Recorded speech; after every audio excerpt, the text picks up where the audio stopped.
देखिए, अब शुरू होता है कि what do we study in political theory. हम पॉलिटिकल थ्योरी में पढ़ते क्या हैं। हम लेक्चर एक पढ़ चुके हैं, इसके आगे का जो पहली हेडिंग थी। अब इसमें हम ये जानना चाह रहे हैं कि हम पॉलिटिकल थ्योरी में क्या पढ़ते हैं। ठीक है।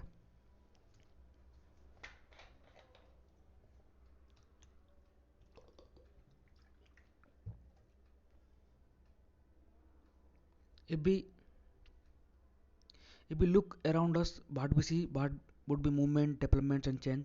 But if we look deeper, we would also see certain values and principles that have inspired people and guided policies. Ideals like democracy, freedom, or equality. For instance, different countries may try to protect such values and enshrining them in their constitution, as in the case of American and Indian constitution. ठीक है।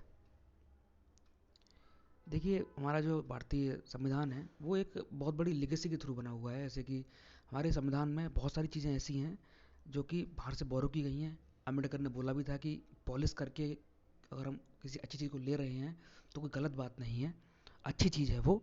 ऐसे ही जो reservation है और आपका equality वाली बात है, ये सब हम इंडियन मूवमेंट में ये सब बातें कर चुके थे, मतलब हम इसलिए हमने वो सारी चीज़ संविधान में ली है।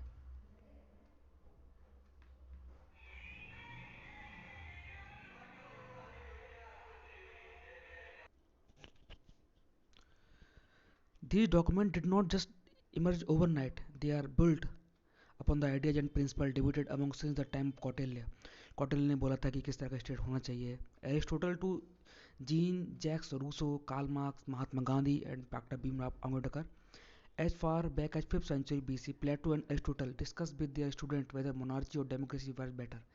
आप जो आज विचार देख रहे हैं वो ऐसे नहीं आए हैं, वो बहुत ही लंबे डिस्कशन के बाद आए हैं। आज आप देखते हैं, कहते हैं चारों तरफ डेमोक्रेसी है, बहुत सी कंट्री में डेमोक्रेसी है, कई जगह मोनार्ची भी है। तो वो जो विचार है वो एकदम से नहीं आ गए हैं, उसको बहुत लंबी प्रक्रिया है उसके पीछे।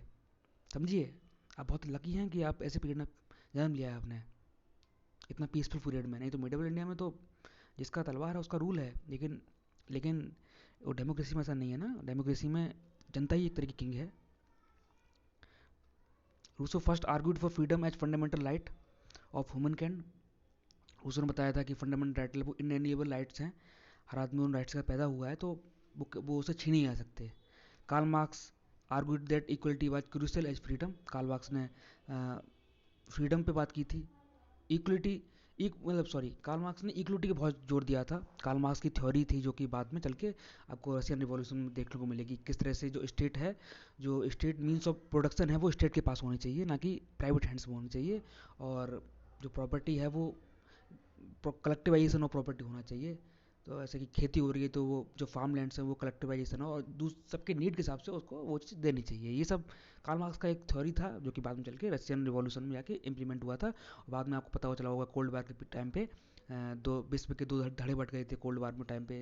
First block, second block, third world, ये सब बट गए थे। तो जो फर्स्ट वर्ल्ड थे that are the capitalist countries, second world थे जो कि कम्युनिस्ट कंट्रीज थे, और थर्ड वर्ल्ड थे जो कि न्यूट्रल कंट्रीज थे। तो वैसे हमने नॉन अलाइड मूवमेंट चलाया था नेहरू जी ने। और बहुत सारे जो इजिप्ट के जो अब्दुल फतेह जो एक प्रधानमंत्री थे उनके भी, और उन सब ने मिलकर नॉन अलाइंड मूवमेंट चलाया था। इसलिए चलाया था क्योंकि हम उस टाइम आज़ाद हुए थे। आज़ाद हुए थे तो हमको क्या चाहिए था, प्रोटेक्शन। हमको चाहिए था कि हम अपना कंट्री ग्रो कराएं, ना कि कोई धड़ा लेके कोई भी मतलब किसी ब्लॉक में प्लस प्लस में किसी कोई ब्लॉक ज्वाइन कर लें। आगे बढ़ते हैं। Closer home. हमारे घर में मतलब इंडिया में Mahatma Gandhi discussed the meaning of genuine freedom और Swaraj in his book Hind Swaraj. Freedom के बारे में बात की है गांधी जी ने। डॉक्टर उनकी बुक थी हिंद स्वराज जो कि 1909 में पब्लिश की गई थी, 1909 में। Doctor Bhimrao Ambedkar vigorously argued that the scheduled caste must be considered a minority and as such must receive special protection. These ideas find their place in Indian Constitution. Our preamble enshrines freedom and equality. हम जो पहला पढ़े थे तो हम preamble के introduction में मैंने प्रियम्बल के बारे में बात की थी कि हमारे कितने टाइप की जो फ्रीडम है, इकोनॉमिकल फ्रीडम, आपकी आपकी सोशल फ्रीडम, ये सब बात हम कर चुके हैं प्रियम्बल में। The chapter on rights in Indian constitution abolishes untouchability in any form. Article 17 में अनटचेबिलिटी को, हाँ आर्टिकल 17 अनटचेबिलिटी को एनी फॉर्म में आप उसको फॉलो नहीं कर सकते हैं। और आर्टिकल 18 में एबोलिश ऑफ टाइटल, आप मतलब कोई भी ऐसे टाइटल नहीं ले सकते हैं। और जो जो गांधीयन प्रिंसिपल हैं वो डायरेक्टिव प्रिंसिपल में आपको देखने को मिल जाएंगे। जो डायरेक्टिव प्रिंसिपल उसमें बहुत सारे तो आपके कुछ सोशलिस्ट प्रिंसिपल भी हैं, कुछ सोशलिस्ट हैं, कुछ गांधीयन हैं, कुछ लिबरल भी हैं। तो वो सब आप जब आप पढ़ेंगे लक्ष्मीकांत तो आपको सब देखने को उसमें मिल जाएगा। Political theory deals with the ideas and principles that shape constitution, government and social life in systematic manner. It clarifies the meaning of concepts such as freedom, equality, justice, uh, freedom, equality, justice, democracy, secularism and so on. ये सब पढ़ेंगे आगे book में क्या होती हैं सब। It prove the significance of principle such rule of law. Rule of law में क्या होता है कि जो शासन होता है वो कानून का शासन होता है। यानी कि कोई भी हो कोई भी हो कानून के आगे रूल ऑफ लॉ में क्या होता है कि कानून के आगे सब समान है। प्रेसिडेंट से लेके आम आदमी सब समान। लेकिन हाँ, अपने इंडियन कॉन्स्टिट्यूशन में कुछ प्रिविलेज मिले हैं प्रेसिडेंट को भी, गवर्नर को भी। जब वो अपने पद पे होते हैं तो उनको बहुत सारे क्रिमिनल ऑफेंस में उनको छूट होती है, उनके पद पे रहते हुए, बाद में नहीं। ठीक है, सिविल लॉ, सिविल मैटर में भी उनको छूट होती है, उसके लिए नोटिस देना पड़ता है उनको। और ऐसे गवर्नर्स को प्रिविलेज मिले हुए हैं। तो ऐसे प्रिविलेज मिलते हैं लोगों को जब आप ऊंचे पद पर बैठते हैं तब। Separation of power, separation of power जो आपका जो मॉन्टेस्क्यू उनका कंसेप्ट है, इसमें ये कहा गया है कि जो लेजिस्लेचर है, एग्जीक्यूटिव है और जो जुडिशरी है वो अलग अलग होनी चाहिए। पावर किसी एक के हैंड में ना रहे। आपको पता होना चाहिए पावर अगर सेंट्रलाइज हो जाती है ना तो बहुत ज़्यादा चांसेस हैं कि वो आदमी, कहते नहीं है एब्सोल्यूट पावर करप्ट्स, बहुत ज़्यादा चांसेस हैं कि जो जिसके पास सारी पावर आ गई ना वो आर्बिट्ररी बिहेव करने लगे। तो पावर जो है वो हमेशा सेपरेट रहनी चाहिए। ये फ्रेंच रिवॉल्यूशन के बाद से कंसेप्ट आए थे बहुत सारे। ये हम बहुत लकी हैं कि हमको ये कंसेप्ट जानने को मिले सब, मतलब ऐसे टाइम पे हम लोग, हमारा जन्म हुआ है। जुडिशल रिव्यू है कि जुडिशरी कोई भी लॉ बनना है तो वो संविधान के साथ है कि नहीं है। अगर नहीं है, फंडामेंटल राइट को वायलेट कर रहा है तो उसको नलीफाई कर सकती है। बहुत बार किया भी है। This is done by examining the arguments advocated by different thinkers in defense of these concepts. Though Rousseau or Marx or Gandhi did not become politicians, their ideas influenced generation of politicians everywhere. They are also contemporary thinkers who draw upon them to defend freedom or democracy in our own time.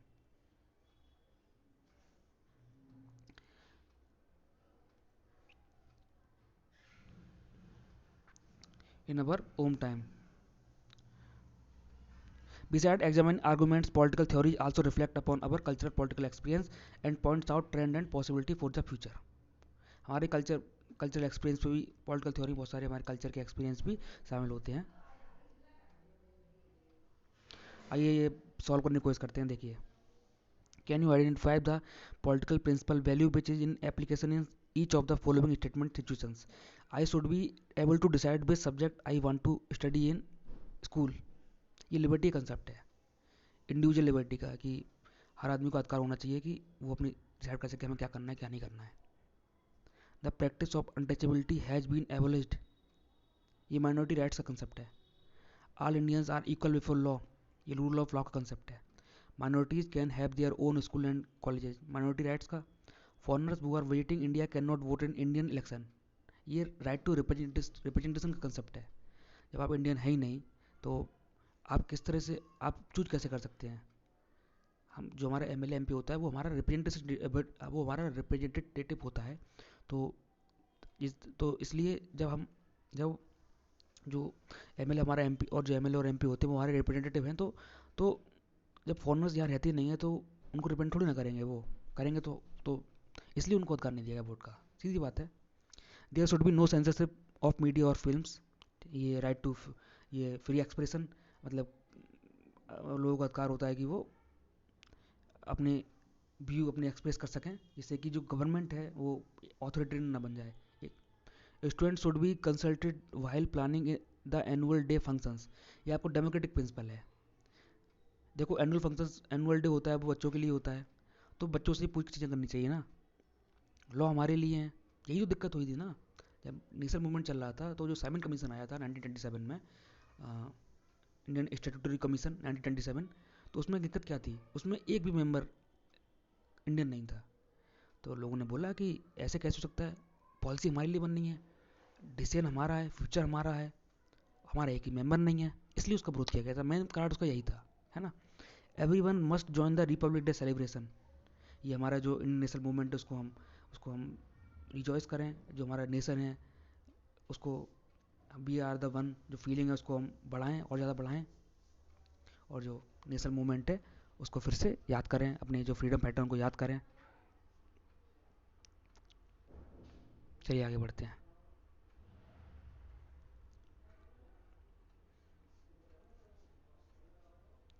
But it is but it is all this relevant for us now?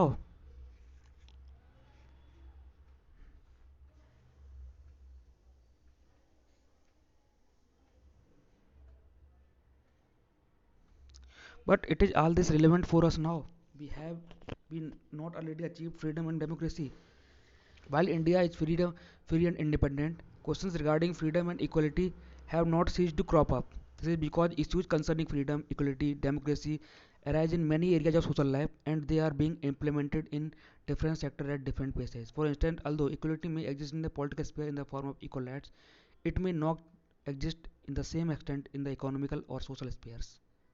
कहने का मतलब ये है कि हम जब freedom और democracy जब अचीव कर सके हैं, तो अभी बातें क्यों चल रही हैं, मतलब ये आइडिया देखो ऐसा है, देखो माना कि हम लोग कर चुके हैं, लेकिन अभी बहुत सी जगह हैं जहाँ ये करना रह गया है। बहुत सी चीज़ें हैं जहाँ पे देखो यार, राइट्स है ना, और ये फ्रीडम है, ये चीज़ ना घटती बढ़ती रहती हैं। कई बार कई बार ऑथोरिटी गवर्नमेंट आ जाती है। अब इमरजेंसी के टाइम देख लो आप, 1970 में इमरजेंसी लग गई थी, तो लोगों के फंडामेंटल राइट कितने हैम्पर हुए थे। तो कहने का मतलब ये है कि अगर आपको राइट चाहिए तो आपको विजिलेंट रहना पड़ेगा, ये चीज़ पढ़नी पड़ेंगी। रवीश कुमार की बुक आती है बोलना ही है, बहुत अच्छी बुक है, कभी मौका मिलेगा पढ़िएगा उसको। उन्होंने बोला है कि नागरिक बनने के लिए आपको पढ़ना पड़ता है, सजग होना पड़ता है, अपने अधिकारों के प्रति बोलना पड़ता है ना। अब तो पॉलिटिकल फॉर्म में हमको इक्वलिटी है, क्या आपको पता है सोशल फॉर्म में हमको आज भी इक्वलिटी नहीं है। बहुत सारे लोग बेसिक नेसेसिटी के लिए भी आजकल मारे मारे डोलते हैं। आप एप्पल के स्टोर पर जाएंगे तो वहाँ पे क्या है, अमीर आदमी खरीद लेगा, गरीब थोड़ी ना खरीद पाएगा। कहने का मतलब ये है कि ये चीज़ें चलती रहती हैं, ठीक है। आगे बढ़ते हैं। हाँ, तो कुछ लोग हैं कास्ट और पॉवर्टी की वजह से उनको डिस्क्रिमिनेट किया जाता है। ऐसा नहीं है कि ऐसा नहीं होता है, आज भी ऐसा होता है। आपको लगता है कि चीज़ें खत्म हो गई हैं, नई चीज़ें खत्म हो गई। कभी गाँव में जाकर देखिए, कभी कभी गाँव में जाइए, वहाँ भी लोग बटे हुए होते हैं कि ये ठाकुर है, ये बनिया है, ये पंडित है। तो आप इंडियन पॉलिटिक्स देख लीजिए ना, कि इंडियन पॉलिटिक्स कास्ट के बेस नहीं है क्या। कास्ट इन इंडियन पॉलिटिक्स ये इंडियन फिनोमिना है, ठीक है। ऐसा नहीं है कि हर जगह ऐसा इंडिया में होता है, हर जगह होता है। लोग बटे हुए होते हैं, उनकी अपनी आइडियोलॉजी होती है। अमेरिका वगैरह में रेसिस्ट होते हैं लोग, ब्लैक्स और वाइट्स का चलता रहता है कंसेप्ट वहाँ पे। तो हर जगह का अपना अलग अलग है, तो चलती हैं चीज़ें, है ना। सम पीपल में have a privileged place in society while others are deprived even of basic necessities. Some are able to achieve whatever goals they set for themselves while many are unable even to go to school so that they can have decent job in the future. For them freedom is still a distant dream. देखो economic liberty बहुत बड़ा माध्यम होता है आपका freedom का। अगर आप स्कूल ही नहीं जा पाएंगे तो आप किस तरह से आप अचीव कर पाएंगे फ्रीडम, है ना। सेकेंडली, तो freedom is guaranteed in our constitution, we encounter new interpretation all the time. This is a bit like playing a game. As we play chess or cricket, we learn how to interpret the rules. In the process, we discover new and broader meanings of the game itself. कहने का मतलब ये है कि ये freedom जो है guarantee है कॉन्स्टिट्यूशन में, लेकिन कोर्ट, सुप्रीम कोर्ट उसको बार बार उसको रीडिफाइन करता रहता है, इंटरप्रेट करता रहता है। आपको पता होगा जो आर्टिकल 21 है वो कितना एक्सपेंडेबल आर्टिकल है। वो रबड़ का आर्टिकल माना जाता है एक तरह से, कि वो कितना खैच पाओ खींचते रहते हैं। सुप्रीम कोर्ट हर बार उसके नई डेफिनेशन देता रहता है, कि उसमें ऐड होती रहती है कि आप राइट टू स्लीप का अधिकार है लोगों को, right to against handcuff, right to travel abroad, right to life, right to livelihood, ये सब आर्टिकल 21 में दिया हुआ है। कोर्ट उसको इंटरप्रेट करता रहता है, ठीक है। ये वक्त चेंज होता है तो चीज़ें बदलती रहती है, उसका इंटरप्रिटेशन बदलता रहता है, अच्छी चीज़ें होना चाहिए ऐसा। Thirdly, as our world changes, we may discover new dimension of freedom as well as new threats to freedom. आप पूछें कैसे? देखो, जैसे दुनिया बदल रही है तो फ्रीडम के मायने बदलते हैं, है ना, और उसके खतरे वो भी बदलते हैं। जैसे global communication technology is making it easier for activist to network with one another.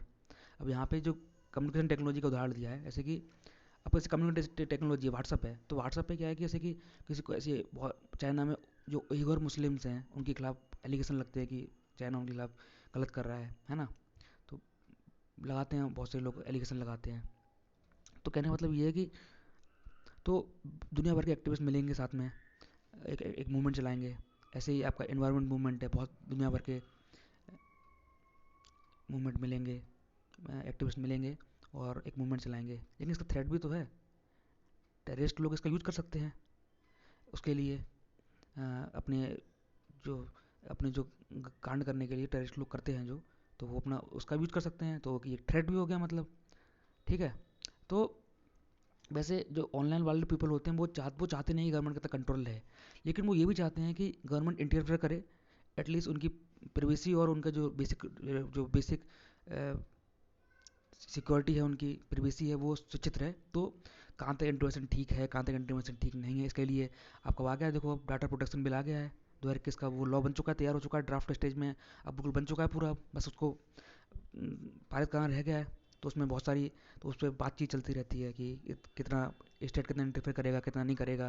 WhatsApp WhatsApp जो है वो एंड टू एंड सब इंस्क्रिप्टेड है, तो उसका कोई कोई गलत फ़ायदा ना उठाए, तो जो एजेंसीज हैं, इंटेलिजेंस एजेंसीज हैं, वो कितना इंटरफेयर कर सकती हैं, और मैसेज पढ़ सकती हैं, नहीं पढ़ सकती हैं, और कितने कौन से लेवल का ऑफिसर है वो परमिशन देगा, ये सब चीज़ें डाटा प्रोटेक्शन बिल में आपको मिल जाएंगी। जब ये नया बिल बन के तैयार हो चुका है, गवर्नमेंट का इतना इंटरफेयर होना जरूरी होता है। कोई भी चीज़ नहीं आती है, कोई भी चीज़ नई चीज़ स्टार्ट होती है तो टाइम लगता है डिलीवर, तो उसको सबमिट, उसको मतलब आने में, उसके बाद उसका गलत पहलू सामने आता है, फिर अच्छा पहलू सामने आता है, फिर लॉ बनते हैं, फिर उसको रेगुलेट किया जाता है ना, ऐसी चीज़ें काम करती हैं। इसमें लिखा भी है, as a result question are raise regarding how much freedom should be given to people using the net. For instance, should they allowed to send unsolicited emails to stranger, can you advertise your products in their chat rooms, should government be allowed to read private emails to track down terrorists, how much regulation justified and who should regulate, government or some private regulators. Political theory has a lot to teach us about possible answer to this question and is therefore very relevant, है ना। तो आज भी ये चीज़ political theory है, ये relevant है, इसलिए सब लोगों को पढ़ना चाहिए अच्छे से, तैयारी कर रहे हैं तब भी, नहीं तैयारी कर रहे हैं तब भी। देखो उसमें लिखा है, collect cartoons, let's do it में, कलेक्ट कार्टून्स, ये चीज़ है, ये अलग बॉक्स है जो, collect cartoons from various newspapers and magazines,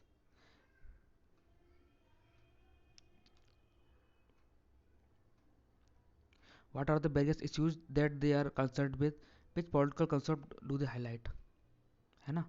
तो आप द हिंदू पढ़ते हैं, फिर इंडियन एक्सप्रेस पढ़ते हैं, तो उसके कार्टून देखते रहिए और पता करिए कि वो क्या कहना चाह रहे हैं।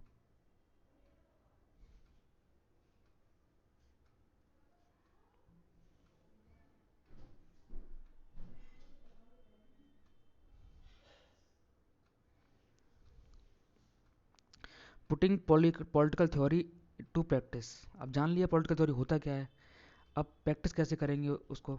इन this textbook be confine ourself to one aspect of political theory, that which deals with the origins, meaning and significance of political ideas that we are similar with, such as freedom, equality, citizenship, justice, development, nationalism, secularism and so on।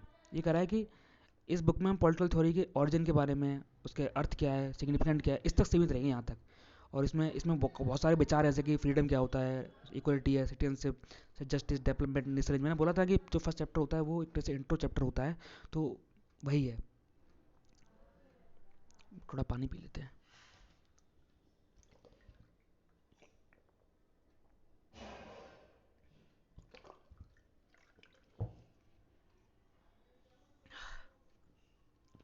When we begin a debate or argument on any topic, we usually ask what does it mean and how does it matter.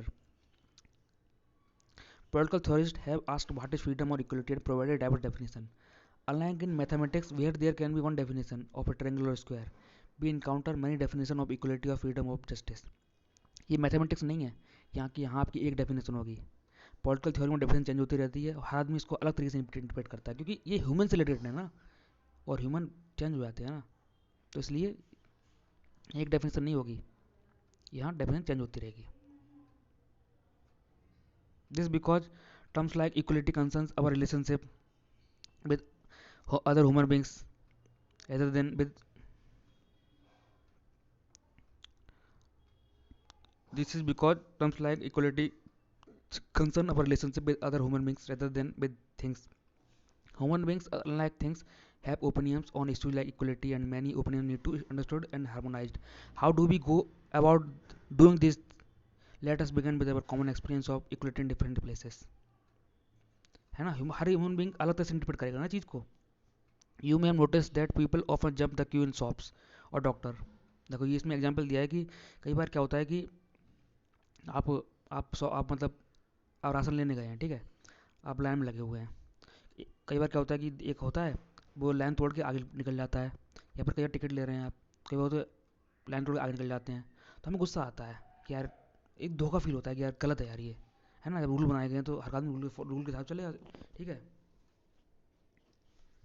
तो इसमें लिखा है कि जब ये बात करते हैं कि सबको ये तो be recent this because we want equal opportunity to get goods and services for which we are paying. So when we reflect on our experience, we understand that equality means equal opportunity for all. At the same time, if there are separate counters for the old and disabled, we understand that such special treatment will be justified. समझ में आया बात को आपको? कहने मतलब ये है कि अगर हम चाहते हैं कि सबको इक्वल अपॉर्चुनिटी मिले, मतलब चीज़ें लेने की, जॉब्स हो गया या गवर्नमेंट डेवलपमेंट है, हम चाहते हैं कि सबको इक्वल अपॉर्चुनिटी मिले जॉब्स लेने की। लेकिन जब बात आती है ऐसे जब लाइन में बात आती है, किसी कोई प्रेग्नेंट महिला है या कोई ओल्ड आदमी है, उसके लिए हम अलग लाइन लगवाते हैं। क्यों?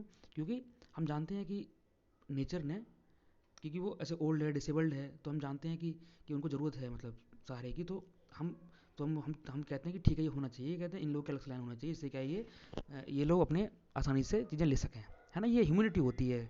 ऐसी तरह से रिजर्वेशन है वो यही तो है कंसेप्ट, कि एक अपॉर्चुनिटी फॉर ऑल है, इक्वल अपॉर्चुनिटी फॉर ऑल है, लेकिन कुछ ऐसे वर्ग हैं जो कि वंचित रह गए हैं, उनको हम स्पेशल ट्रीटमेंट देते हैं जो कि जस्टिफाइड है। But we also notice every day that many poor people can not go to shop or to doctor because they have no money to pay for goods and services. Some of these people could be day laborers who are cutting stones or lugging bricks for long hours. If we are sensitive, we feel that it is not fair that in society some members cannot even have their basic needs satisfied. We come to realize that equality must involve some kind of fairness so that people are not unduly exploited and disadvantaged by economic factors. है ना। तो जब बात आती है ऐसे कि जो गरीब लोग हैं जो इन चीज़ों को एक्सेस नहीं कर सकते हैं, तो उन लोगों के लिए क्या होना चाहिए, सरकार जो स्टेट है जो टैक्स ले रहा है हम लोगों से, पूरी सोसाइटी से, तो वो उन लोगों के लिए अलग से व्यवस्था करे, जिससे क्या है कि सोसाइटी में एक लॉ एंड ऑर्डर बना रहे, है ना। Consider the fact that they are many children who cannot go to school because they have to work to feed themselves, and most girl students in poor households are pulled out of the school to care for their younger siblings while parents go to work. Even though the Indian Constitution guarantees the right to primary education for all, these rights remain formal. Again, we feel that the government should do more for such children and their parents so that they are enabled to go to school. है ना। तो हम भी, जो ऐसी बहुत सारी बच्चियां हैं जो स्कूल नहीं जाती हैं क्योंकि उन्हें उनकी उनके उनको माँ बाप कैसा लगता है कि ये बच्चों की सेवा करे, ये छोटे बच्चे उनको देखभाल करे, ठीक है। तो इससे क्या होता है कि इस चीज़ से ये दिक्कत आ जाती है। फिर तो सरकार को स्टेप लेना चाहिए कि उन लोगों को लेके आए मतलब स्कूल तक, इसके लिए मिड डे मील चलाए, क्या करे, बहुत सारी योजना चलाए, तो ये चीज़ें करनी चाहिए, ठीक है। Thus, you may see that our idea of equality is like quite complex. When we are in a queue or playground, we want equal opportunity. If we suffer from disability, we want special provisions made. समझ में आ गया आपको? कहने मतलब ये है कि हमारा जो आइडिया है ना इक्वलिटी का कम्प्लेक्स है ना। देखो यार बात समझो, देखो लाइन लगी है, सबको अपॉर्चुनिटी फॉर ऑल सबको होना चाहिए, लेकिन दूसरी तरफ हम ये भी तो चाहते हैं कि स्पेशल ट्रीटमेंट लोगों को दिया जाए। जो जो गरीब लोग हैं तबके हैं उन लोगों के लिए स्पेशल ट्रीटमेंट नहीं मिले। क्यों? क्योंकि क्योंकि हम ये भी चाहते हैं कि उन लोगों को स्पेशल ट्रीटमेंट मिले क्योंकि ये ह्यूमैनिटी है, मतलब इसमें कोई समझाने वाली बात नहीं है। इसमें लिखा है कि तो हमारा थोड़ा इक्वलिटी कंसेप्ट थोड़ा सा वैसा है, मतलब जो हमारा कंसेप्ट है इक्वलिटी का, वो जो हमारा इक्वलिटी कंसेप्ट है वो थोड़ा कॉम्प्लेक्स है। हम चाहते हैं कि सरकार स्टेट ध्यान रखे कि लोग अपने बेसिक नीड्स पूरी कर पाएँ, जो गरीब लोग हैं, जो स्कूल जा रहे हैं उनको स्कूल स्कूल नहीं जा पा रहे हैं, उनको स्कूल सरकार स्टेट मतलब उनको पैसा दे, वो कैसे करके उनको मतलब ऐसे ऐसे स्टेप लेके जिससे कि वो स्कूल जा पाएँ। और स्टेट क्या करे, such as fair we must be enable to go to school और get help through proactive measures like as fair distribution of resources, job, decent wages, subsidized hospital, etc. This requires that some agency be made responsible to ensure fairness. So the reason we have many definitions is because the meaning of equality is dependent on the context. We started with that it means for ourselves and then process to consider others, the poor, disadvantaged, senior citizen, etc. We discovered many layers of the meaning. We have been doing political theory without realizing it. Political theorists clarify the meaning of political concepts while looking at how they are understood and used in ordinary languages. They also debate and examine the diverse meanings and opinions in systematic manner. When when is equality or opportunity enough? When do people need special treatment? How far and how long should such special treatment be given? Should poor children be given midday meals to encourage them to stay in schools? These are some questions which they address. As you can see, these issues are eminently practical. They provide guidelines for framing public policies on education and employment. है ना? तो जो political theorist होते हैं वो इन सब बातों पर डिबेट करते रहते हैं, बहस करते रहते हैं कि क्या होना चाहिए, क्या नहीं होना चाहिए, फिर वो पॉलिसीज कैसे बननी चाहिए, है ना? तो इसलिए ये पॉलिटिकल थ्योरी पढ़ना जरूरी होता है। As in the case of equality, so also in the case of other concepts, political theorists engage with everyday opinions, debate possible meanings, and thrash out policy options. Freedom, citizenship, right, development, justice, equality, nationalism, and secularism are some of the concepts that we will discuss in the following chapters. Why should we study political theory? We may have political ideas, but do we need to study political theory? It is not more suited for politicians who practice politics. मतलब political हम क्यों पढ़ें? As a हमको क्यों पढ़नी चाहिए? ये तो उनको पढ़नी चाहिए कहते हैं जो पॉलिटिक्स कर रहे हैं। और for bureaucrats who make policies, IAS IPS वगैरह हैं, उनको पढ़नी चाहिए कहते हैं, वो पॉलिसी बनाते हैं।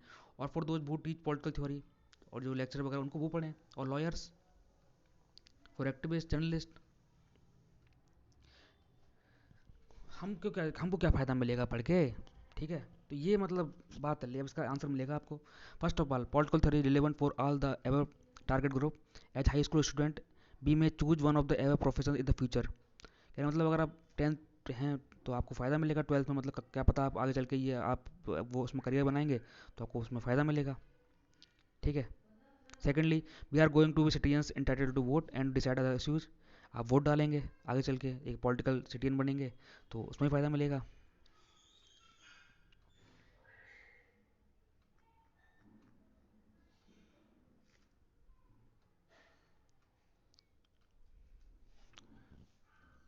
तो ऐसे ही इसमें लिखा है कि मतलब इसमें एक एग्जांपल दिया है, जैसे कि एक म्यूजिशियन है, वो उसमें ऑडियंस आती है, तो तो ऑडियंस को पता होना चाहिए ना, कहते हैं किस तरह क्या हो रहा है, मतलब इससे क्या होता है कि जो वो अगर फीडबैक देगा तो जो म्यूजिशियन है वो और भी अच्छा कर पाएगा, बेहतर कर पाएगा, है ना?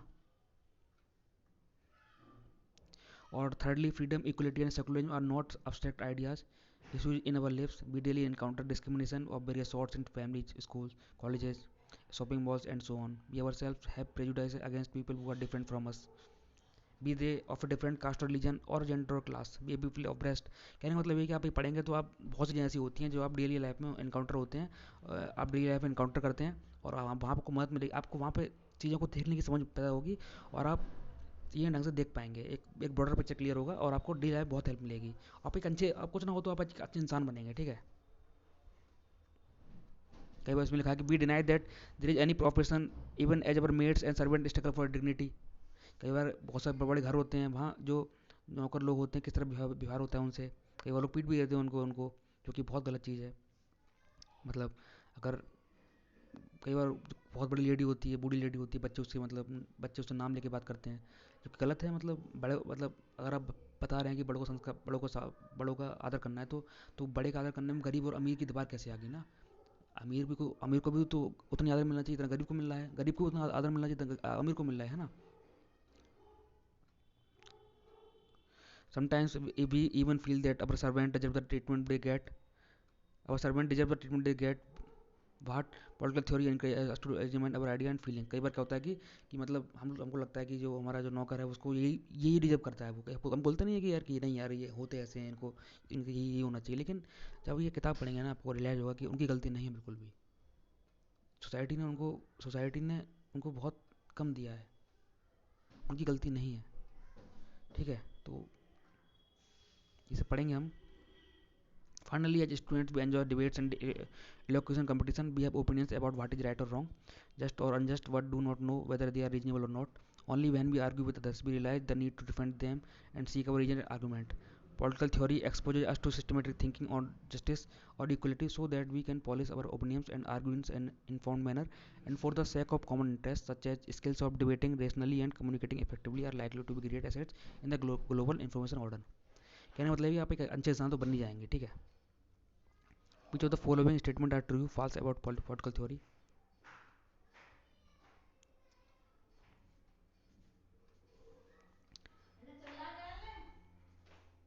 तुम जा रही हो? रहने दो ना ना। Which of the following statement are true, false about political theory? It discusses ideas that form the basis political institutions. It explains, हाँ सही है, मतलब बिल्कुल सही है। It explain the relation between different religions, ये तो नहीं है, मतलब ये हम इस बारे में बात नहीं कर रहे हैं पॉलिटिकल थ्योरी में। It explains the meaning of concept like equality and freedom, हाँ सही है। It predicts the performance of political parties, हाँ कह सकते हैं, ये भी सही है। Politics is more than what politician do you agree with this statement? हाँ एग्री करना चाहिए। पॉलिटिक्स ये थोड़ी ना कि जो पॉलिटिशियन कर रहे हैं वो पॉलिटिक्स है। पॉलिटिक्स का मतलब है कि कैसे पब्लिक पॉलिसी बनेगी, कैसे लॉ बनेंगे, ये सब हर चीज़ पॉलिटिक, ये चीज़ पॉलिसी, ये यही तो होती है पॉलिटिक्स, है ना। किस तरह से सोशल ग्रुप्स होते हैं वो आपस में कम्पीट करते हैं और गवर्नमेंट फॉर्म करते हैं। थर्ड क्वेश्चन है vigilant citizens are must for successful working of democracy, बिल्कुल सही है। देखिए देखिए देखिए हम जो जो मॉन्टेस्क्यू का कंसेप्ट था सेपरेशन पावर का, तो वो ज़्यादा पुराना नहीं है, 200-250 साल पुराना कंसेप्ट है वो। तो अगर वो ढंग से फॉलो हो पाए, उसके लिए ज़रूरी है कि सिटीजन्स जो विजिलेंट होने चाहिए अपने अपने अपने राइट्स के लिए।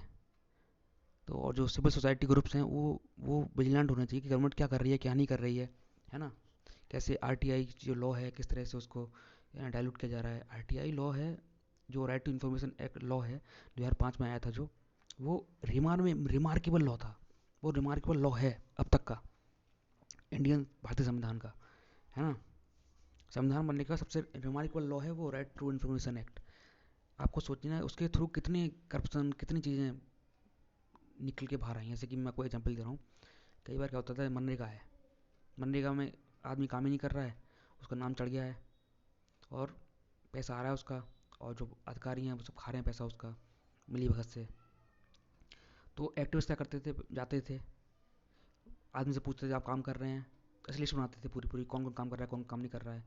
और बहुत से लोग काम नहीं कर, आरटी के तहत पहले वो आरटी के तहत मतलब नाम की लिस्ट सरकार से लिस्ट मांग लेते थे कि यार इतने लोग मनरेगा के तहत काम कर रहे हैं। उन लोगों से पूछते थे आके, वो लोग काम नहीं कर रहे होते थे। तो इस तरह से बहुत से करप्शन निकाले हैं एक्टिविस्ट ने। ठीक है, तो